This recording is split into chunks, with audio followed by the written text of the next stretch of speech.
Hello, ladies and gentlemen. Welcome to another week of checking out what Zur has for us. I'm going to fly in here and see what Mr. Zur has. I typically skip this section. If I'm editing, I will cut it out. Or if I'm recording, I just won't start recording yet. But I wanted to take a second to talk with you guys for just a hot minute. I've gotten a handful of comments along the lines of, why are you yapping? I don't care about your personal life, just show me what Zur has.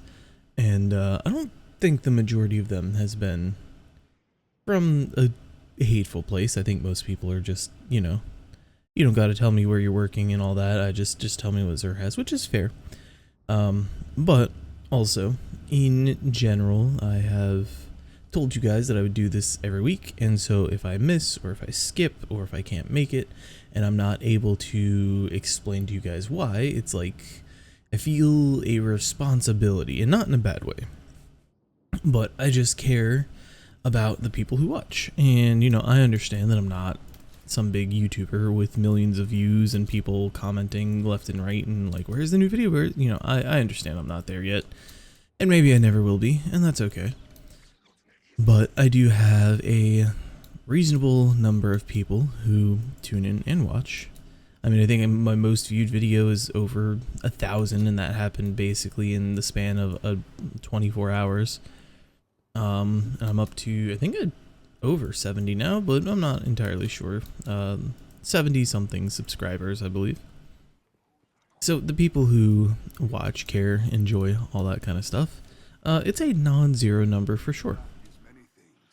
So, if I miss, if I can't make it, if I make a mistake, whatever, I like to take a second and talk to you guys, not to be annoying and not to cut into the video and not, whatever, but I care, and I feel like I have let you down if I miss. That's in me. Even on my last channel that I had that I ran for years, I was the same way, like, hey, I can't stream, here's why, I can't record, here, so.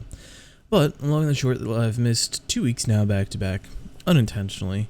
2 weeks ago, I was sick as a dog. I had either a head cold or sinus infection of some sort, and just couldn't breathe, had no voice. It was like I was not physically, could I have sat up and hit record? Yes, but I would not have been able to speak so that you guys could hear. And the other thing is that, whatchamacallit, this past week was basically just lots of real life stuff. Lots of everything going on, everything just being busy. Got a lot going on in life currently. And I also have started to touch grass once or twice a week. For those who don't know, which is probably most of you, I'm a big fan of Magic the Gathering, and I found a local little place here recently that does a free Commander night and a weekly standard, modern, and commander like paid night as well. And I've gone to a handful of those recently, and sometimes they go a little bit long, and they go a little bit late, and sometimes they last most of the day. So there's been, this past week was partially due to that, because I went to that, and then the next day I was like, oh my god, I didn't record. So you'll have to forgive me, but we're here, and we can see what Mr. Zur has for us this week. So up first, we have a Celestial Nighthawk. It's a Bulwark archetype. The stat total is not bad, but I don't think, I think for Celestial, if anything, you would want the super boosting archetype, if I'm not mistaken. Up next, we have Caliban's Hand. We do have the Brawler archetype on Caliban's, and it is 61. I think the highest they can be currently is 62. So a 61 with a very nice archetype is pretty solid. If you don't have a better, I think people have taken to calling them illegal armor. If you don't have a better illegal armor piece of Caliban's, then go for this one for sure. Next we have the Hollow Fireheart. This base is 60, and it is a specialist. In my opinion, I think that specialist is just the best all around generic armor set to play with. I think class and weapons are really good if you can get your tertiary in super. Like, depending on what you're building around, if you get tertiary and super, you can make a really solid general play super build. If you get it in grenade, the same. If you get it in melee, the same. I don't personally find a huge reason to care about health right now. Because what is that? That just is amount of health you gain when you get an orb of power, which is nice, but it reduces flinch, which is also nice. But I've played with high health and I've played with basically no health, and I haven't seen too much of a difference. I also haven't heard anybody talking about it. Weapons is still kind of in the air as well. I think that in the current state of the game, anytime you can just have extra passive damage, I think that is helpful. But I have heard some people who were super gung-ho on weapons is going to be the best stat day one have kind of shifted their stance to, like, the weapon stat is nice, but it's not as busted as we're thinking it is, which could be the case too. But I think your class on all three characters is your class ability is one of your strongest abilities for neutral game, for passive play, and being able to get an overshield every time you cast it, that's really, really solid. And then just having your weapons do more damage, and then your tertiary being whatever build you're going for, super grenade, melee, whatever. I think that that's a pretty solid archetype, personally. That's kind of what I shoot for in most of my builds. Up next, we have the Path of the Burning Steps. It's a brawler archetype. This could be decent on a hammer build. I honestly don't know.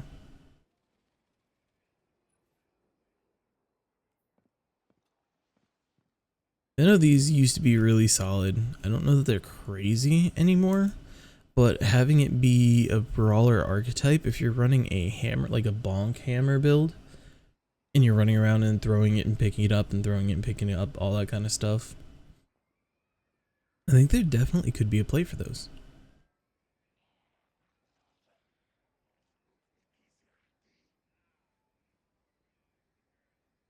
You'll have to forgive me, those times where I pause for a second there. I would normally cut out, but I'm still doing the no edit version of these videos to save time in getting them up and a headache for me. When I take a little pause there and just don't say anything, it's because I'm yawning, and I'm yawning away from the mic.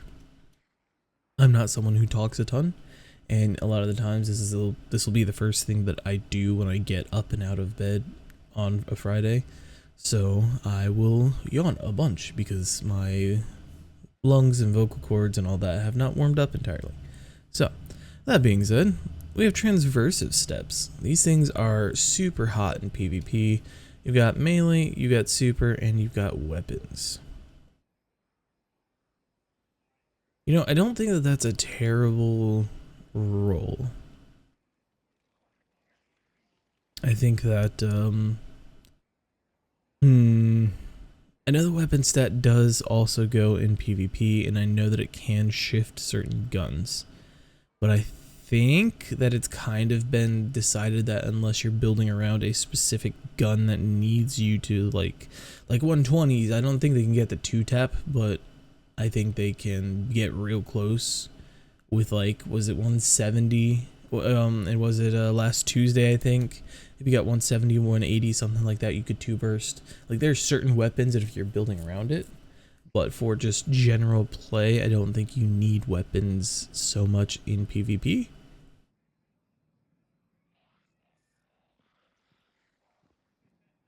That being said, I think overall this is good. I think for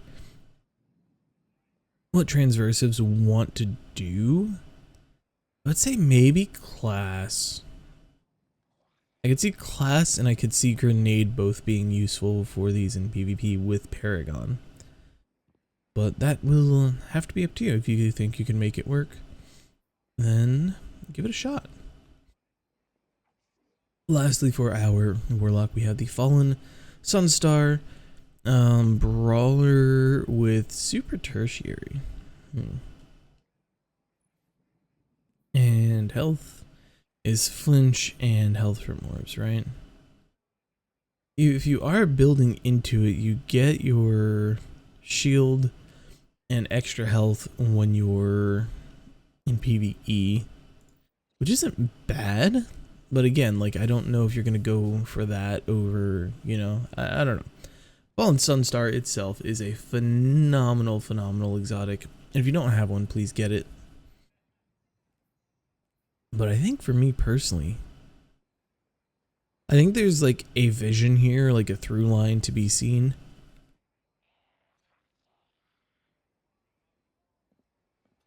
For these stats and this stat setup. But I think that I will pass personally. For our strange offers, we've got the normal. We do have deep side harmonizers, which is not normal. If you are low on these, grab those. I don't know if you can only get one or if you can get multiple, but get those if you need them, because those things are hard to come by. For our strange gear this week, we have Hawkmoon as always, and once again, you can pull them from your collections and they will be random rolled every time, and you can save yourself the strange coins and potentially get a better roll. Although this one is actually really solid. It's actually really solid. That might be better than the one that I have. I need to look at that. Aside from a Hawkmoon, we do have the Crimson. We do have Fighting Lion. We do have Prospector. We have the Merciless Catalyst, which is phenomenal. And we have the Hardlight Catalyst. I think the Hardlight Catalyst is only stat bumps. If I'm not mistaken, Merciless Catalyst gives you deeper pockets and something else. I don't fully remember, but Merciless Catalyst is definitely worth. Oh boy, it looks like we have some potential juice in our legendary weapons, so let's start with Vulpecula. Honestly, if this had better range, I would be willing to give this a shot in PvP. I know it's a 180, and 180s have not been good in a long time, but the perks on it, it could have been solid had it had like a different had it had a different mag here and maybe even a different masterwork. But I think I'd pass. Killing Wind is not really something you need in PvE. We do have spare rations. We have moving target and swashbuckler. Now, some people really like swash in PvP. I don't care for stacking damage buffs in PvP. I think that more often than not, you just don't get those second, third, fourth, fifth kills to get your stacks up. Now, if you are running a melee build, if you're on Titan, you're shoulder charging, if you're on Hunter and you're headshot knifing, you know, there's a play for swash specifically. But even then, there's so many times where I try and make swashbuckler work and it just essentially becomes a dead perk for me, and maybe that's just a skill issue. Okay. This is actually a really solid roll of Midnight Coup. Wait, is this shiny too? No, right? No, that's just the base skin? Okay. God, I haven't looked at these weapons in a hot minute. So if you're wanting a dueling weapon that is just going to be stable and is just going to stick to someone's face and is going to not give you damage bumps, not give you forgiveness, not give you anything like crazy, this is just going to stick to their face and be stable and reload fast. This is a phenomenal roll for that. Go corkscrew, go stability, and then you can enhance it and bump up your stats even further. This is a really solid roll. Enlightened Action is so slept on, and Zen Moment is so good. Indomitability is not fantastic in PvP, I don't believe. But yeah, this gun overall, this is really solid. If you don't have a good kinetic hand cannon, I would definitely recommend snagging that. Next we have the Deadpan Delivery. We've got 1-2 Punch and Discord.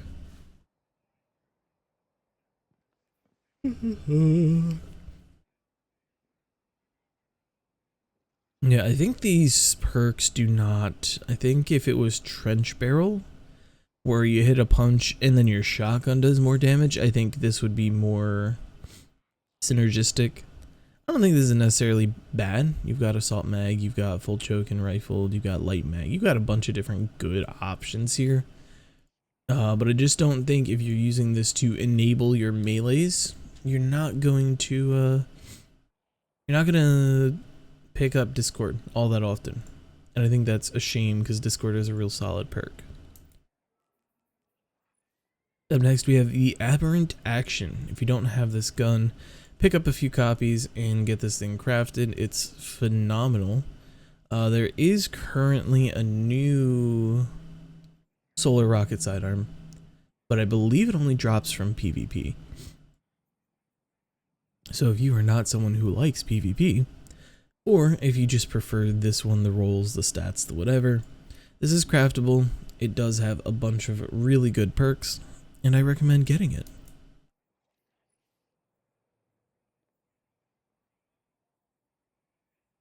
God, even now this hand cannon plagues me. This is like the only roll I could ever get. I farmed so many GMs to get a good roll of this gun, and it was just always good rolls for PvE. I think the one that I have saved currently is Explosive and Rolling Storm, which I like a lot. But I had so many Outlaw Rolling Storms. But that being said, Outlaw Rolling Storm is a very good PvE combo for this hand cannon for ad clearing and getting stacks of bolt charge and going, you know, full arc build. It does cut into the slot of that oh god, Psycho Pump, the GL that would normally go in your arc slot. It does cut into that, but it is primary ammo, so you know, it just depends on your playstyle and what you're trying to do with your build. But overall, this is a very good roll of this hand cannon. It's not tiered, it's not adept, I understand, but it still is a good gun with really good perks. Next we have the Negative Space. We've got Tireless and Surrounded. We do have Swordmaster, and we don't have Jagged, but we do have Honed. Tireless is not bad, but it's not as good as like Relentless or Whirlwind or something like that, which I believe this can get both of those in the left side here.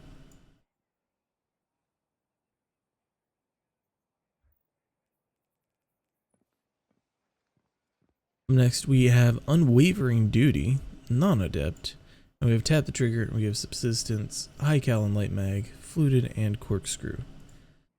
Oh man, with Tap the Trigger, this thing almost feels like it wants to be a good option. With Subsistence, you're just not going to take advantage of in PvP. Outside of maybe Mayhem or something like that. And then Tap the Trigger doesn't matter in PvE. Because you would want, if you're running Subsistence, you would want Ad Clear perks or something. Yeah, I was hoping that this would be kind of juice, but it's looking like it's not, for me personally.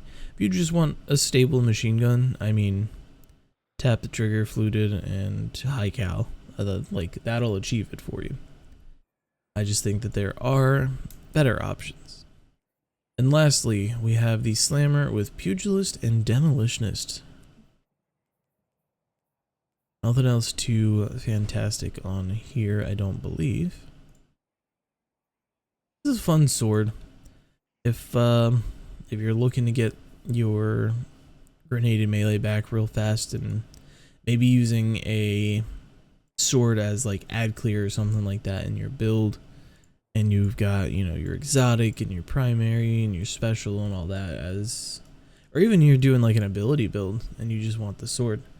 I think most people though, if they're using a sword for like an ability build, they would want like Eager Edge and Demo, not, you know, or even like Pugilist and like Chain Rat. Like you would want not both of these at the same time, because there's stuff in left column that's good, stuff in right column that's good. But maybe this will pique somebody out there's interest, and if it does, good on you.